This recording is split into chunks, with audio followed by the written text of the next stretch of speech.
So what if Naruto wasn't just the Nine-Tails Jinchuriki, but what if he was the perfect Jinchuriki from the moment he was born? Not after years of pain, not after fighting Kurama in his mind, and not after the war. I'm talking about baby Naruto being so compatible with Kurama that Minato doesn't just seal half the Nine-Tails inside him, he seals the entire thing. Both yin and yang Kurama, and instead of Kurama spending years trying to break free, he looks at this newborn baby and realizes something is different. Naruto isn't trying to control him, he isn't trying to use him, and he isn't even old enough to know what hatred is. So in this timeline, Kurama doesn't see Naruto as another prison, he sees Naruto as the first human in a long time who doesn't look at him like a monster. And that changes everything. But before we dive into this video, do me a huge favor and smash that like button, hit subscribe, and click the new hype button right below this video. It genuinely helps smaller channels like mine get discovered, and trust me, this timeline gets insane,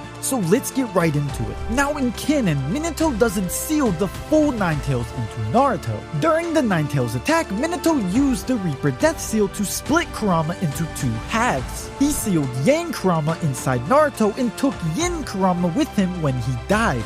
That means Naruto grew up with only half of Kurama, but in this version, baby Naruto is built different. And maybe it's his Uzumaki life force, or maybe it's because he's Kushina's and Minato's son, or maybe it's because he's the child of prophecy. Whatever the reason is, Naruto's body can handle the complete Nine-Tails from birth, so Minato seals all of Kurama into him. And this is where the timeline completely breaks, because Naruto doesn't just have more chakra, he has Kurama helping him, and that's way more dangerous. And as a kid, Naruto is still lonely, the village still fears him, and Hiruzen still hides the truth. The adults still whisper about him like he did something wrong, even though bro was literally an infant when this all happened. But the biggest difference is Naruto is never truly alone, because every time the village ignores him, Kurama is right there. Every time someone looks at Naruto like a monster, Kurama sees it, and instead of using that hatred to corrupt Naruto, he starts getting protective.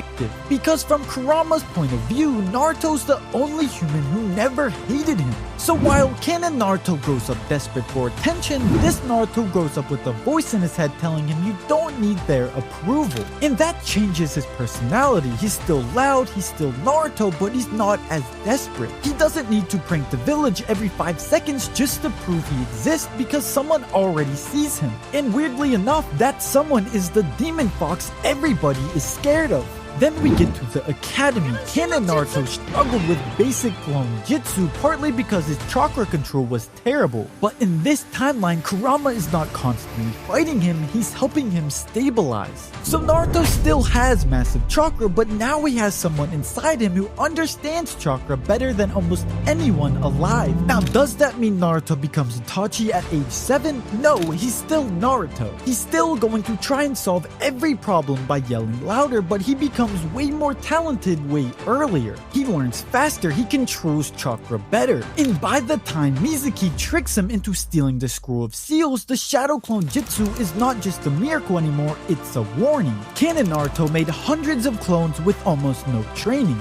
This Naruto, with the full Nine-Tails and Kurama actually helping him, turns that forest into a whole Naruto convention. Mizuki pulls up thinking he's about to manipulate one lonely kid, and then gets jumped by hundreds of orange gremlins with abandonment issues. And Iruka still saves Naruto emotionally. That moment still matters because Kurama may protect Naruto, but Iruka is the first human to truly accept him. And I think that matters even more in this timeline because Kurama would see that. And for the first time, he watches a human risk his life for Naruto, and that makes Kurama question his hatred even more. And then Team 7 forms: Naruto, Sasuke, Sakura, and Kakashi. And this is where Sasuke starts noticing something. Naruto is not the same. He's still annoying, he's still loud, and he still calls Sasuke a loser every morning for no reason. But when they train, Naruto improves way too fast. And during the bell test, Naruto still rushes in because that's just who he is. Kurama can give him all the ancient wisdom in the world, and Naruto is still going to run face first into a trap like it owes him money. But he performs better, his clones are sharper, his stamina is ridiculous, and Kakashi notices immediately.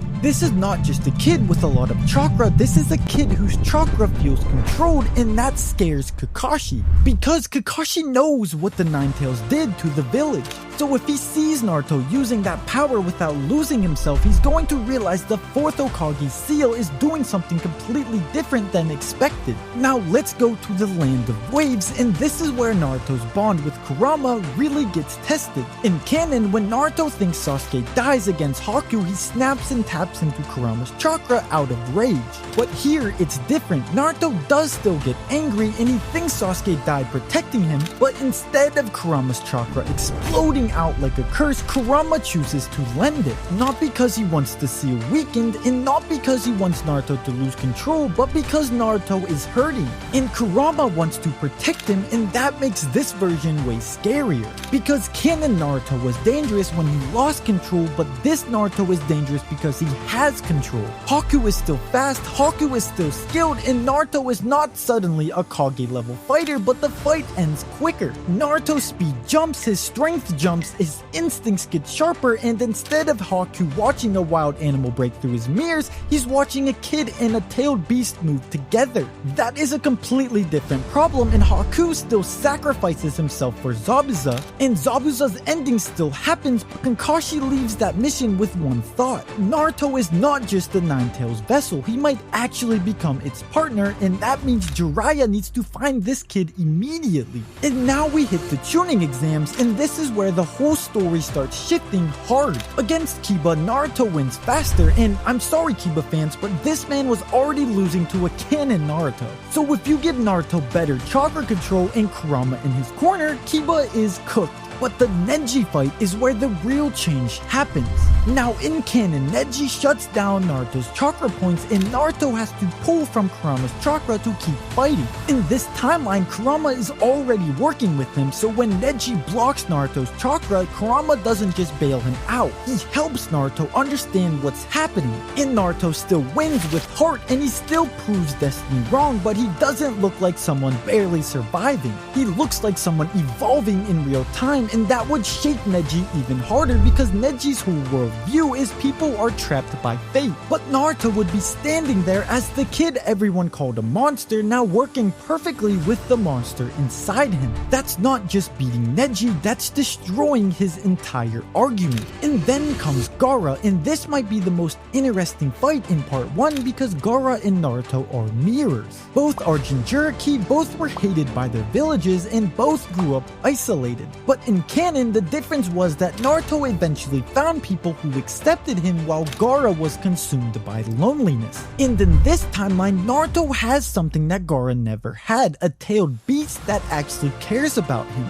So when Naruto faces Gaara, it's not just Naruto versus Gaara, it's Naruto and Kurama versus Gaara and Shukaku. And Kurama would absolutely have something to say. He knows Shukaku and he knows the tailed beast. He knows what it looks like when a host and a beast are not aligned. So Kurama guides Naruto through the fight, he warns him and he helps him stay calm. And most importantly, he helps Naruto understand Gaara even faster, and Naruto still wins. But the speech after the fight hits different, because now Naruto isn't just saying I understand your pain, he's living proof that a Jinchuriki and a tailed beast don't have to destroy each other. And that makes Gaara's change happen even sooner. And honestly, I think that's where we're going to leave off this alternative timeline, because if Naruto and Kurama built this kind of bond before Shippuden even started, then everything changes. The Akatsuki aren't hunting a reckless kid anymore, they're hunting a perfect Jinchuriki with a complete Nine Tails already fighting at his side. So if you want to see a part 2 and explore what happens once the Akatsuki finally find this version of Naruto, let me know down in the comments. Because trust me, things only get crazier from here. And if you enjoyed this what if, don't forget to like and subscribe and hit that hype button, and I'll catch you guys in the next video.